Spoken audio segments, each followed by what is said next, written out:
Génesis capítulo 40. Y bueno, estuvimos hablando, les compartía a ustedes la historia de este hombre José, uno de los hijos de Jacob, y pensaba en él y recordaba lo que hablábamos aquella vez. José tuvo un sueño donde Dios iba a tener un plan de rescate para su pueblo, que iba a venir casi 20 años después de cuando él recibió ese sueño de parte de Dios. Él era un jovencito, tal vez un adolescente, y él recibe este sueño, pero bueno, en un contexto muy complicado. No sé si lo recuerdan. Él era el menor y era hijo de la esposa que su padre Jacob amaba. Él se había casado con las dos hermanas en un contexto cultural distinto al nuestro, pero a una la amaba y la otra no, y con la que amaba no tenía hijos, pero le nace José. Entonces, tanto él como Raquel equivocan su crianza y lo malcrían, y le dan todo tipo de privilegios. Entonces Dios le da un sueño a José, una profecía, donde él iba a ser muy utilizado por Dios para liberar a su pueblo, pero claro, en el contexto de esa mala crianza, era muy probable que José equivocara su corazón, ¿no? Y hacemos mal los padres cuando malcriamos a nuestros hijos, ¿no? Y bueno, ayer nos hablaba Juani, a los que pudimos venir a la reunión de jóvenes, acerca de la soberbia, de la vanidad, y que él nos decía, Juani, y yo me sorprendía, ¿no?, lo que escuchaba, me hacía bien y me desafiaba y me ponía una alerta, porque él decía, si vos vas a hacer las cosas con soberbia y te la vas a creer más que los demás, Dios te va a hacer pasar vergüenza públicamente y se te va a acabar la soberbia. Y yo decía, y es así, porque a veces me pasa con mis hijos, ¿no? Cuando veo a alguno que está medio engreído que el otro, pasa vergüenza, ¿no? Para que aprenda. Y eso se te cura, ¿no? Pasar vergüenza públicamente y la soberbia se viene abajo y te humillás. Bueno, Dios trajo a la vida de José la humillación. Los hermanos lo odiaban por esta mala crianza y intentan matarlo, lo tiran a un pozo, y Dios permite eso en la vida de José, le cambia todos los planes. Al final no lo matan, no llegan a matarlo, cambian su decisión, lo venden a unos comerciantes madianitas de otra nación, lo venden a ellos y fingen su muerte. Es decir, cuando vuelven al padre, agarran sus ropas, de esa túnica de color tan especial, la mancha de sangre de animal, y dice, mira, encontramos esto, evidentemente un león, un oso, vaya a saber quién lo mató. Claro, imagínense que en esa época no había otro medio de transporte que un caballo, que una mula. Entonces dijeron, listo, estos madianitas se lo van a llevar a otra nación, no lo vamos a ver nunca más. Entonces fingieron su muerte. Dios lo liberó de la muerte, pero no lo liberó de esta humillación. En esta humillación que él tuvo, en esta angustia, él buscó a Dios. Y Dios los prosperó. Estos madianitas, recuerdan, lo venden a Potifar, un principal de una nación enemiga de Dios, que son los egipcios, y este Potifar lo pone a trabajar como esclavo, y si bien fue liberado de la muerte, si los hermanos no lo mataron, no obstante, no es que estaba en el mejor lugar del mundo. Estaba en un pueblo enemigo, con otras culturas, con otras creencias, totalmente distinto a lo que él estaba aprendiendo de su abuelo Abraham, de su abuelo Isaac, de su bisabuelo Abraham y su padre Jacob. Pero van a tener otro tipo de enseñanza, no va a ver a Dios en las cosas, lo va a tener que buscar él. Pero él lo empezó a buscar. Y tal fue la bendición de este hombre José, que Potifar lo pone como principal de la casa. Entonces lo primero que aprendió José fue buscar a Dios. En la soberbia, en la vanidad, en la altivez, nadie busca a Dios. Pero cuando vos te sentís despojado, cuando vos te sentís necesitado, buscás a Dios. Por eso a veces las pruebas nos llevan a buscarle a Él. Si no, no lo buscaríamos nunca, por nuestro carácter. Busca a Dios. Pero Dios tiene otro tema, ¿no? El primero era que él tenía que buscar a Dios. Y el segundo tema que Dios quería ver en su corazón, para que cuando se cumple el sueño, él sea aquel líder que realmente rescate a las personas, tenía que ser fiel.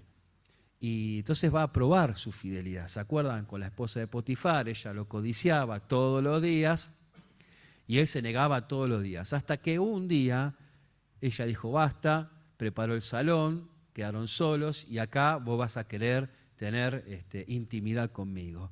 Y fue ahí cuando José huye, ella le arranca la ropa, cuando vienen aquellos sirvientes, miente, cuando vuelve Potifar, ella miente y Potifar lo manda a la cárcel. Y él fue fiel, y Dios premió la fidelidad, porque cuando estaba en la cárcel, si bien el juicio por adulterio era la muerte, era la apedreada, él lo sabía muy bien, José. Claro, esto estamos hablando de los egipcios, pero en su pueblo, en su nación, el adulterio se pagaba con la apedreada, la muerte a través de las piedras. Pero no va a pasar esto. Entonces él otra vez, a punto de morir, no muere. Claro, el sueño se iba a cumplir. Las pruebas no eran para que él muriera, sino para que él cambiara, para que él tuviera buenas cosas, cambie su corazón. Y él tenía que ser irreprensible, fiel, porque cuando lidere, él tenía que buscar a Dios, él tenía que ser irreprensible, él tenía que ser fiel a los mandatos de Dios. Y ahí va a la cárcel. Y en la cárcel dice que el carcelero no se tenía que ocupar de nada porque todo lo que hacía José prosperaba. Ahora imagínense, ¿no? En la cárcel, ¿qué actividades podía tener José? Bueno, si pensamos en la limpieza, en lo que es baños, limpiar las cosas, ¿cómo serían los baños de aquella cárcel, no? Hace unos años atrás, trabajaba por una empresa de cocinas y me tocó ir a arreglar unas cocinas industriales en un hospital que es para locos, y el hospital del Estado. Y yo apenas estacioné la camioneta, se me vinieron como 6 o 7 locos encima, pero así, yo me asusto, porque me pensé que me iban a pegar, y todos me hablaban, hasta que alguien de ahí pega el grito y salen todos corriendo. Dice, cuando te viene, pega un grito. Salgan de acá, y salen. No te van a hacer nada, pero yo estaba que me iban a matar. Bueno, arreglo la cocina. Cuando arreglo la cocina, todos los cocineros obviamente se habían ido y me quedé solo. Y tenía ganas de ir al baño, me había descompuesto. Y bueno, buscando un baño, pregunto, tenés que ir a esos baños. ¿Cuándo voy a esos baños? No, era imposible. Me agarré la camioneta y me fui a un McDonald's. Miren lo que habrá sido, ¿no? Era un asco. Claro, era el baño de ellos y nadie los limpiaba. Letrinas, bueno, imagínense. ¿Cómo serían los baños de este lugar? Pero el carcelero no se hacía problema porque José lo resolvía. ¿Qué si tenía que repartir la comida? Porque usted que pensamos que se van a sentar en una mesa y venían a servirle la comida, yo creo que les tiraban canastos, hagan lo que puedan, coman. Y ahí José tratando de que el más fuerte no le coma al más débil, ¿no? Y tratando y organizando, y el carcelero no se hacía problema porque estaba José resolviendo los problemas de la cocina. ¿Quién va a comer? ¿Quién no va a comer? ¿Cómo vas a comer? Repartiendo. Imagínense las peleas, ¿no? La gente, ahí está gente mala, asesina, con maldad. Y ahí resolviendo los conflictos. ¿Y qué si alguno se enferma? ¿Quién va a ocuparse? Nadie va a llamar a un médico para atender a alguien que está preso, que se muere y se pudra en la cárcel. Y él atendiendo. Y Dios prosperaba todo lo que hacía. Pero hay una tercera enseñanza que iba a aprender José. Aprendió a buscar a Dios porque Dios lo humilló. Aprendió a ser fiel a Dios y Dios bendijo su vida. Prosperaba todo lo que hacía, pero claro, del pozo no murió, pero esclavo en un pueblo enemigo. Fue fiel, no murió apedreado, pero bueno, va a la cárcel. Y en la cárcel Dios lo prosperaba. Vamos a leer capítulo 40, versículo 1. Aconteció que después de estas cosas, que el copero del rey de Egipto y el panadero delinquieron contra su señor, el rey de Egipto, es decir, cometieron un delito.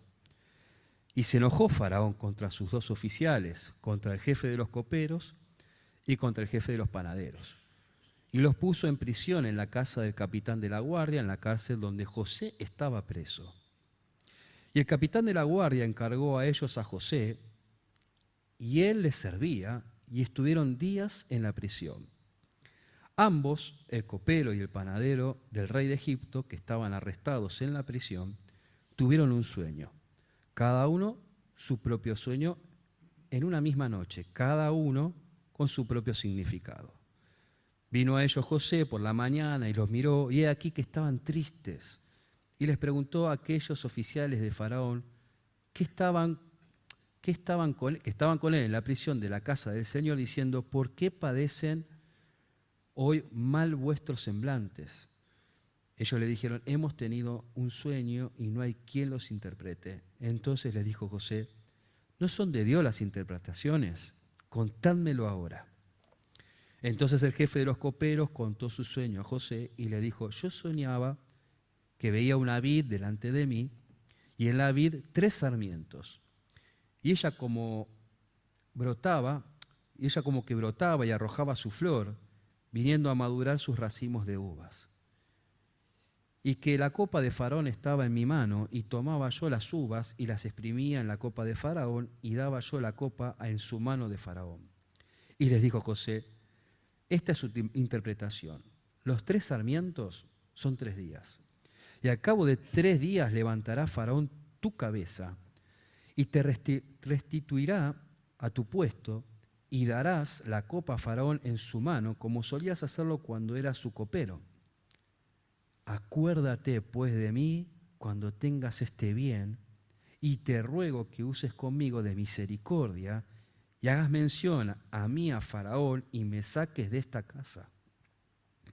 Porque fui hurtado de la tierra de los hebreos, y tampoco he hecho aquí porque me pusiesen en la cárcel. Viendo el jefe de los panaderos que había interpretado para bien, dijo a José: también yo soñé que veía 3 canastillos blancos sobre mi cabeza, y en el canastillo más alto había toda clase de manjares de pastelería para Faraón. Y las aves las comían del canastillo de sobre mi cabeza.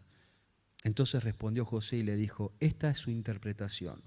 Los 3 canastillos son 3 días. Y al cabo de 3 días quitará Faraón tu cabeza de sobre ti y te hará colgar en la horca, y las aves comerán tu carne de sobre ti. Al tercer día, que era el día del cumpleaños de Faraón, el rey hizo banquete a todos sus sirvientes. Y alzó la cabeza del jefe de los coperos y la cabeza del jefe de los panaderos entre sus sirvientes. E hizo volver a sus oficiales al jefe de los coperos, y dio a éste la copa en manos de Faraón. Mas hizo ahorcar al jefe de los panaderos, como le había interpretado José. Y el jefe de los coperos no se acordó de José, sino que lo olvidó.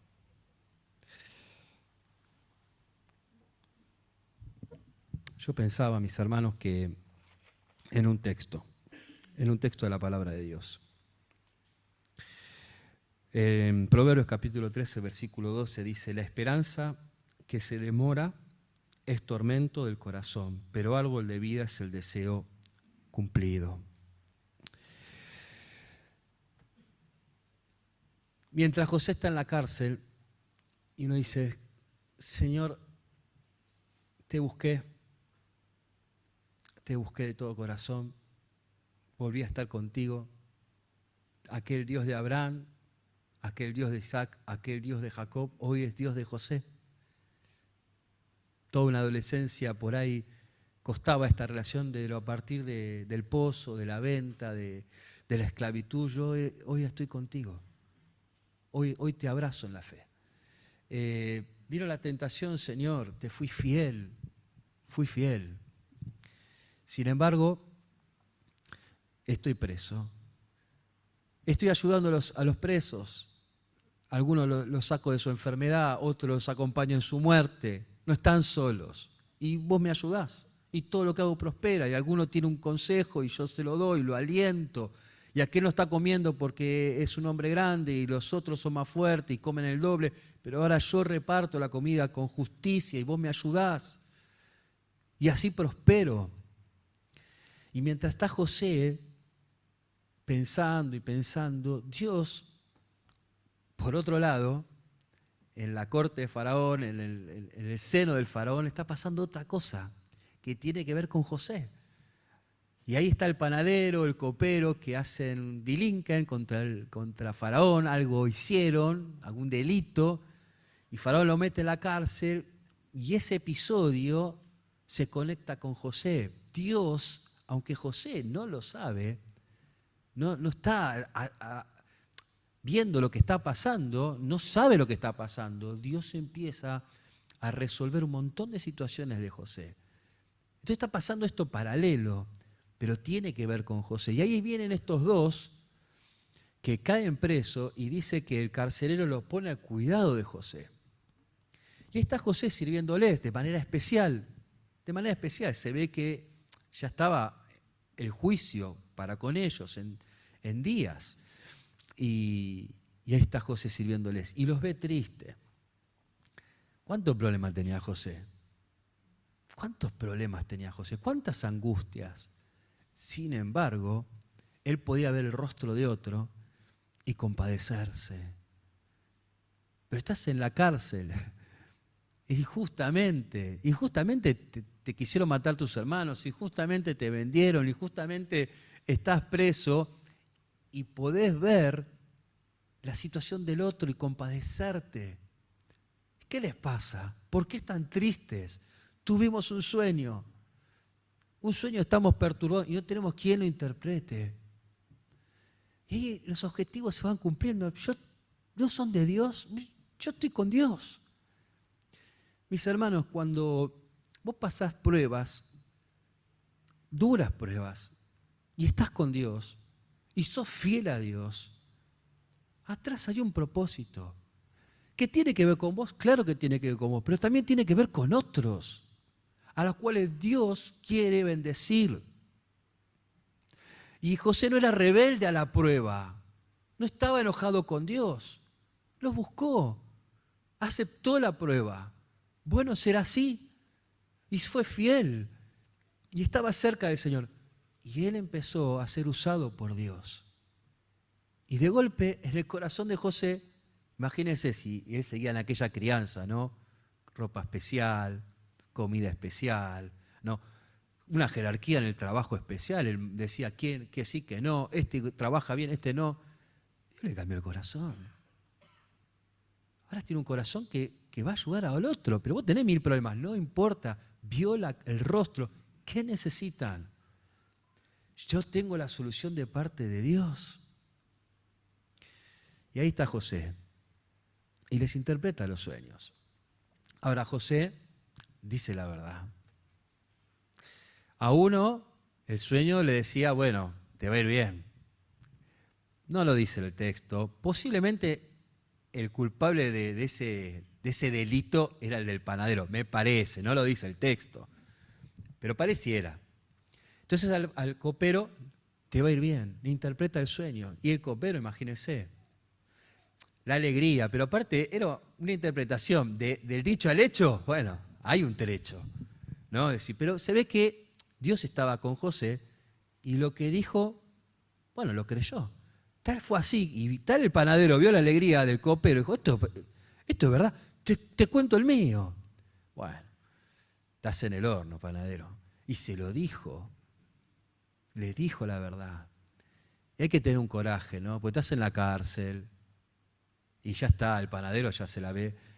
Y se puede haber vengado el panadero. ¿Y qué te parece? De cuchillo sabe. Manejar la cuchilla, ¿no?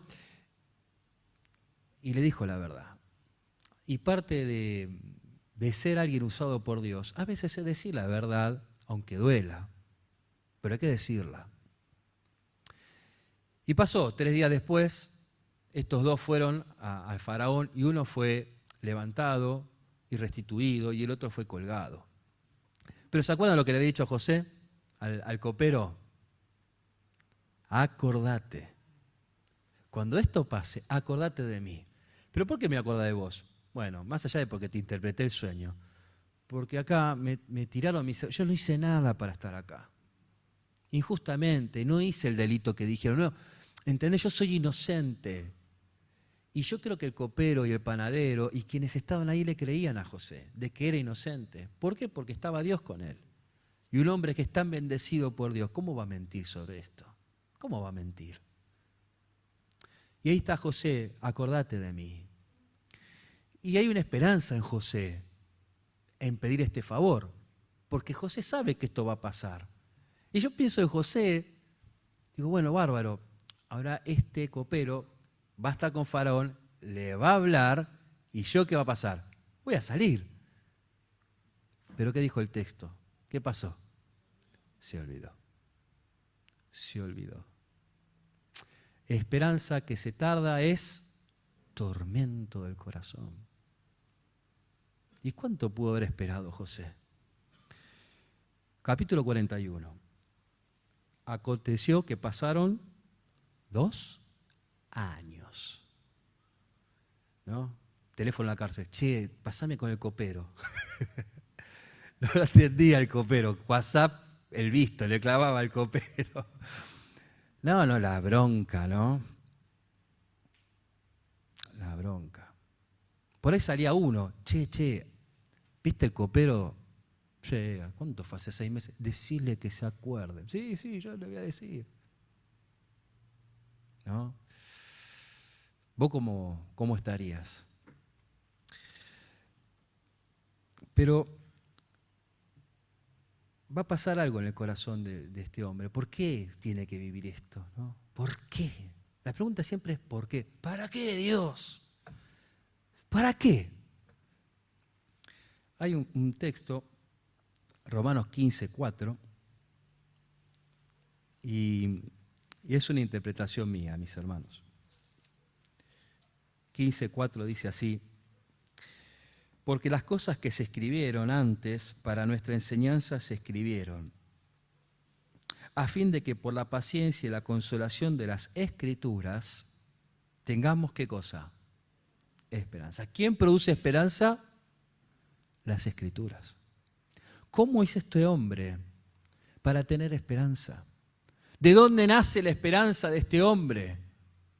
¿Cómo puede ser que, claro, él confió y esperó una solución en otro hombre, pero no la va a recibir de ese hombre? No la tiene de ese hombre. Entonces las esperanzas, ese tormento, esa esperanza que uno está esperando, que se tarda, es tormento del corazón. ¿Y cómo lo está atormentado este hombre? Porque dice la Escritura de sí misma, que son las Escrituras, la palabra de Dios, que produce, a través de la paciencia, esperanza. El texto bíblico produce en el corazón esperanza y estar firmes, aunque la situación no cambie. ¿Podés confiar en el hombre? Y todos confiamos algo en otros, pero la verdadera esperanza está en las Escrituras. El hombre falla, el hombre se olvida, el hombre traiciona, el hombre mira para sí. Y aunque él puso un poco de confianza, como lo haríamos todos, y no está mal, pero él no pierde la esperanza porque él está confiando en la Escritura. ¿Pero qué Escritura? ¿De dónde sacó la Escritura? Bueno, mis hermanos, él fue instruido. Él fue instruido en la ley de Dios, pero también él tuvo un sueño. Tuvo una palabra de Dios para él. Y Dios le había hablado a él, y él tenía esperanza en lo que Dios le dijo, porque Dios se lo dijo a él. Y él confiaba en el sueño, en ese objetivo de Dios, más allá de lo que estaba pasando alrededor. Más allá de lo que estaba pasando alrededor. ¿Y qué tenía futuro para ver? Y mirá, el futuro es este, aparentemente es este, pero yo confío en Dios y tengo esperanza. ¿Cuánto vale? ¿Cuánto vale la Escritura?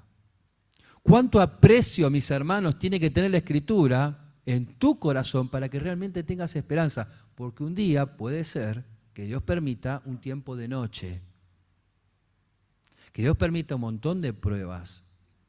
¿Y qué? ¿Se soluciona la semana que viene? No, acá hay 2 años. En la cárcel 2 años. Hubo un tiempo también en la cárcel, un tiempo con Potifar, un tiempito en el pozo. Es mucho tiempo. ¿O es poco tiempo? ¿Quién quiere estar 6 meses en la cárcel? Hay hermanos que les puede contar en este lugar. Preso. ¿Cuánto dura la prueba? Va a durar todo lo que tiene que durar. No importa lo que dure, importa que Dios esté con vos. Pero ¿cuánto vale la Escritura?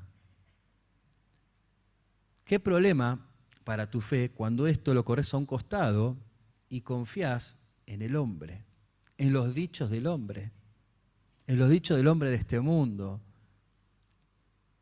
¿En quién confiamos? ¿Quién pone esperanza en el corazón? Hay algunos que se van a poner de novios, ¿no? Que te tiene que poner de novio y están orando. ¿A quién le vamos a creer? ¿A aquellos o a este?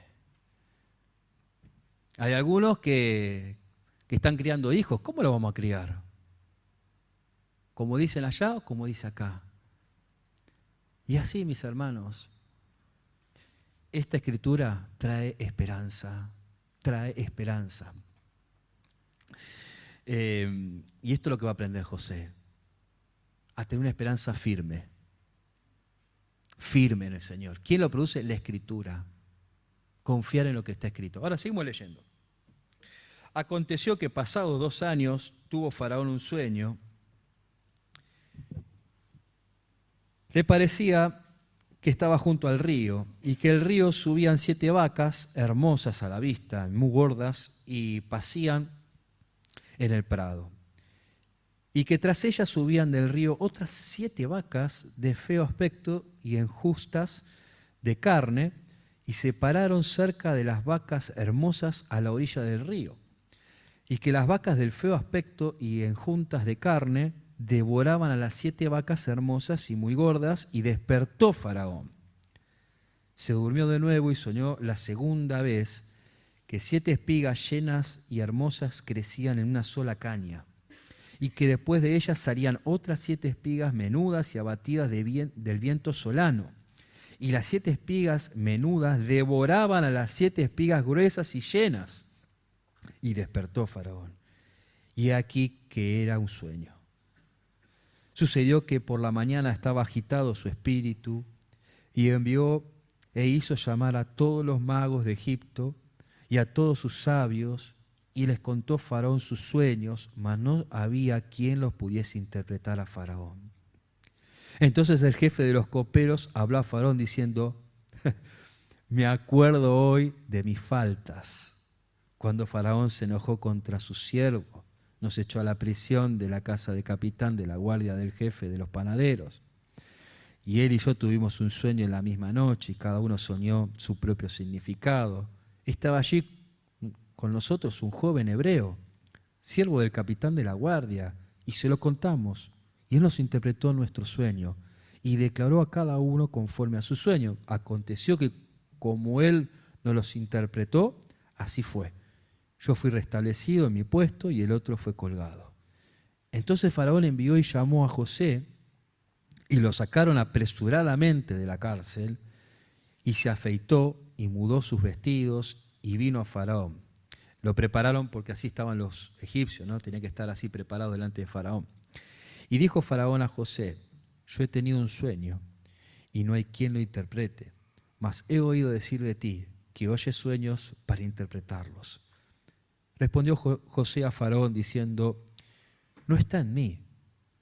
Dios será el que dé respuesta propicia a Faraón. Entonces Faraón dijo a José: en mi sueño me parecía que estaban las orillas del río, y que del río, bueno, etcétera, la cuenta del sueño. 28. Esto es lo que respondió a Faraón. Lo que Dios va a hacer lo ha mostrado a Faraón. He aquí vienen 7 años de gran abundancia en toda la tierra de Egipto, y tras ellos seguirán 7 años de hambre, y toda la abundancia será olvidada en la tierra de Egipto, y el hambre consumirá la tierra.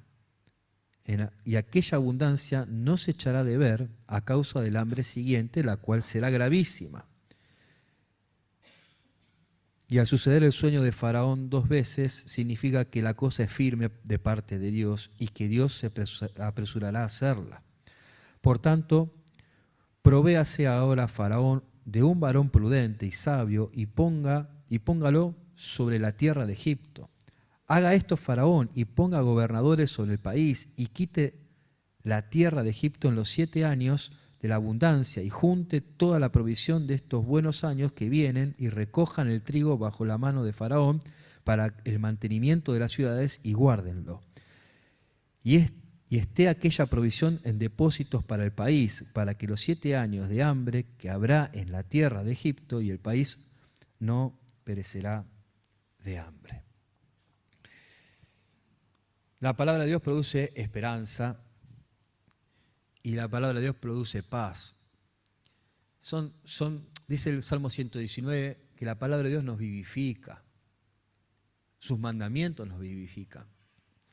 Pero mis hermanos, lo que sí pasa con la palabra de Dios, aparte de traer esperanza y traer paz, es que se cumple, es que es veraz, se va a cumplir. No en nuestros tiempos, sino en los tiempos de Dios. Y cuando se cumple lo hace maravilloso. Otra vez José, siendo fiel, sirviendo al Señor, a pesar de los hombres que no traen esperanza, te quitan la esperanza, ¿no? Pero él está esperanzado en Dios y él confía en el Señor. Y no lo puede creer, Dios le da la posibilidad de interpretar un sueño al copero, un sueño al panadero. Dios está ahí hablando con él, hay una comunión con Dios hermosa, pero el contexto sigue siendo el mismo. Sin embargo, 2 años después, él va a estar frente al hombre más poderoso del mundo y le va a tener que decir en la cara lo que va a pasar. Y le habla de Dios. Le habla de Dios. Y dice, bueno, me enteré, dice Faraón, que vos interpretás sueños y que se cumplen. Y le dice, los sueños los interpreta Dios. Es Dios. Y ahí está él predicando y hablando del verdadero Dios a un hombre idólatra que servían a Baal, ¿no? Y no voy a hablar mucho de este ídolo, pero hacían atrocidades en nombre de Baal. Entre los tantos sacrificaban niños, ¿no? Y le habla del Dios verdadero y le interpreta el sueño. Mirá que van a venir 7 años de abundancia, de prosperidad, pero después van a venir 7 años de total escasez, que esos 7 años de abundancia van a desaparecer y se van a morir de hambre. Y ahí está el consejo. Traten de guardar, traten de almacenar. No se descontrolen con la abundancia, sepan ahorrar. Tienen que ser sabios, no tienen que derrochar, porque cuando vengan esos años malos, ustedes van a tener con qué darle de comer al pueblo. Y ahí está José, no solamente diciéndole lo que va a pasar, aconsejándole al hombre más poderoso cómo tiene que hacer las cosas. Versículo 37. Este asunto pareció bien a Faraón y a sus siervos. Y dijo a Faraón a sus siervos, ¿acaso hallaremos a otro hombre como este en quien esté el Espíritu de Dios? Y dijo Faraón a José, pues que Dios te ha hecho saber todo esto, no hay entendido ni sabio como tú. Tú estarás sobre mi casa, y por tu palabra se gobernará todo este pueblo.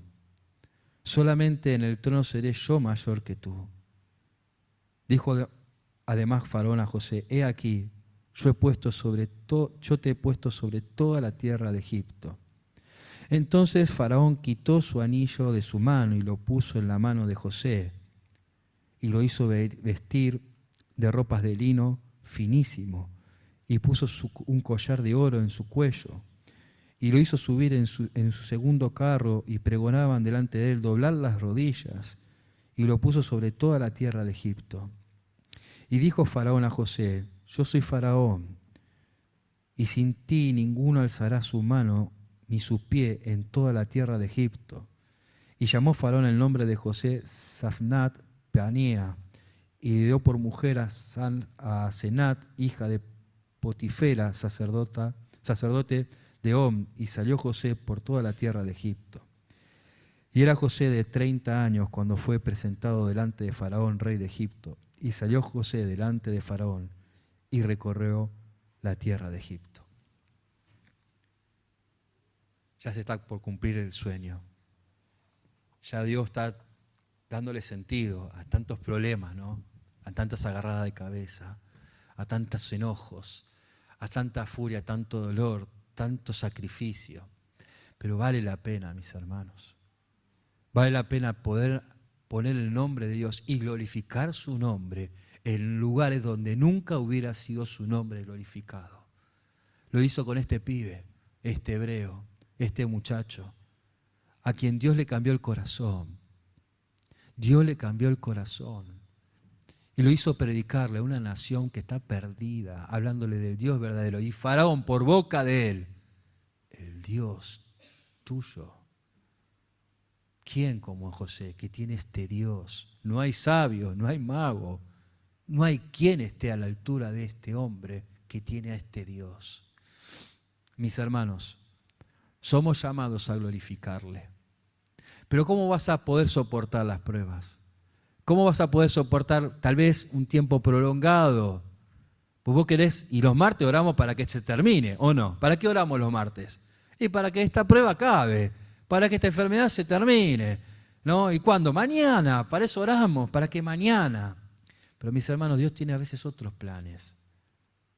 ¿Y qué provee para vos? Su palabra, para tener esperanza, porque esa prueba te va a poner en un lugar donde su nombre tiene que ser glorificado. Su nombre tiene que ser glorificado. Y te va a usar a vos. Y me va a usar por su gracia a mí. Pero ¿quién te va a sostener, mis hermanos? Su palabra. La tenemos que apreciar.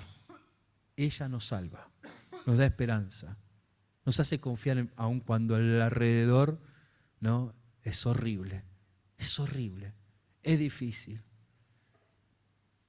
Mis hermanos, confiemos en su palabra, que así sea, que el Señor nos bendiga para esto, ¿no?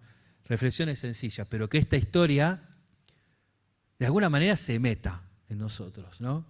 Este muchacho dice que las cosas que se escribieron antes para nuestra enseñanza se escribieron, a fin de que por la paciencia tengamos esperanza en ¿qué? En la Escritura.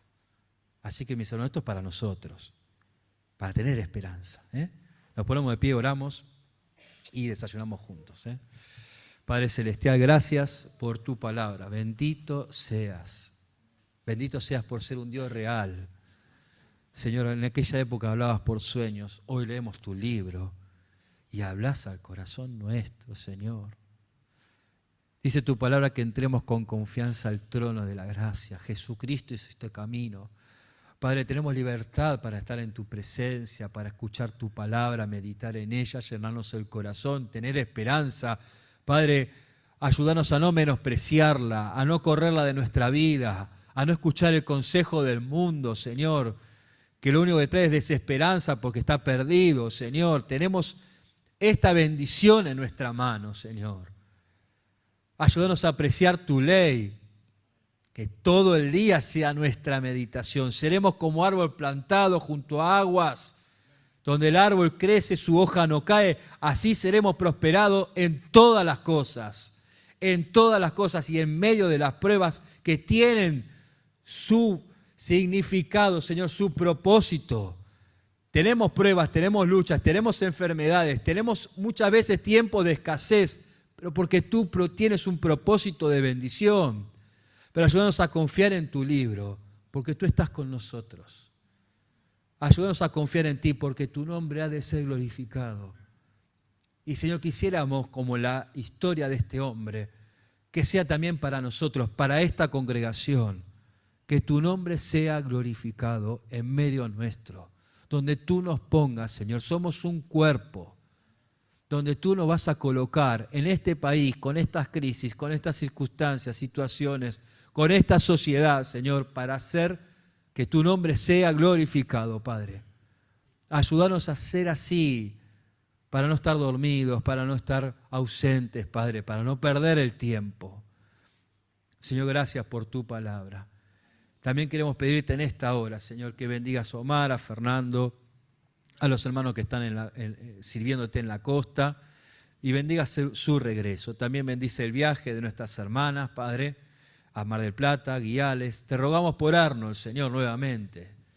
Señor, toda esta semana cuidando la cama, Señor, con situaciones complicadas, como no puede ver a su familia, Señor, con el tema del COVID. Te rogamos por él y que tú le des mañana la salud que tanto te esperamos, Señor. Bendice a José, Señor, en esta operación, en la semana, cuídalo, guardalo como lo has hecho en este tiempo, Señor. Y ahora al comer juntos, Señor, bendice los alimentos, bendice la comunión. Gracias por Edgardo, por la buena noticia. Bendícelo a él, a Élida, Señor, que tú bendigas su casa. Te lo rogamos en el nombre de Jesús. Amén. Buenos días, hermanos, a los del Zoom. Un abrazo grande.